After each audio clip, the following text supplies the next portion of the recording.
सोमवारी अचानक आलेल्या वादळी वाऱ्यामुळे व पावसामुळे राज्यात अनेक ठिकाणी खूप नुकसान झाले। त्यातच मुंबईतील घाटकोपर या ठिकाणी असलेले होर्डिंग वादळी वाऱ्यामुळे बाजूच्या पेट्रोल पंपवर कोसळले। या दुर्घटनेमध्ये अनेक नागरिकांना जीव गमवावा लागला, तर अनेक नागरिक जखमी झाले आहेत।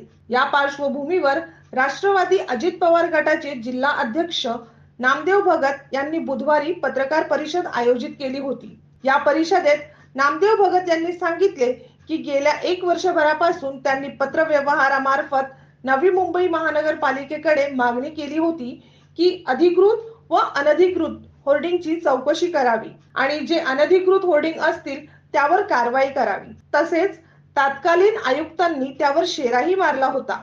माझ्याकडे मी त्यांना माझी जी तक्रार आहे तुमच्याकडे ती कॉपी मी दिलेली आहे। त्याच्यामध्ये स्पष्ट म्हटलेलं आहे की जेवढे होल्डिंग्स आहेत त्यांची मोजणी करावी, अधिकृत किती अनधिकृत किती तपासावं।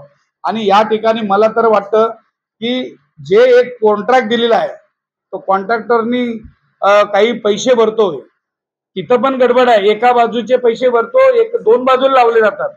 परंतु प्रशासनाने कारवाई करण्याकडे दुर्लक्ष केले आहे। त्यांनी हेही सांगितले की नवी मुंबई परिसरात अनेक ठिकाणी अनधिकृत होर्डिंग्स आहेत। तक्रारी करूनही होर्डिंग विरोधात वर्षभरात प्रशासनाने ठोस कारवाई केली नाही। आता तात्काळ कारवाई सुरू केली नाही तर आंदोलन करण्याचा इशाराही नामदेव भगत यांनी दिला आहे। ब्युरो रिपोर्ट, प्रखर लोकमान्य। संपूर्ण महाराष्ट्रातील परखड बातम्या पाहण्यासाठी आमच्या प्रखर लोकमान्य न्यूजला सबस्क्राइब करून बेल आयकॉनवर क्लिक करायला विसरू नका।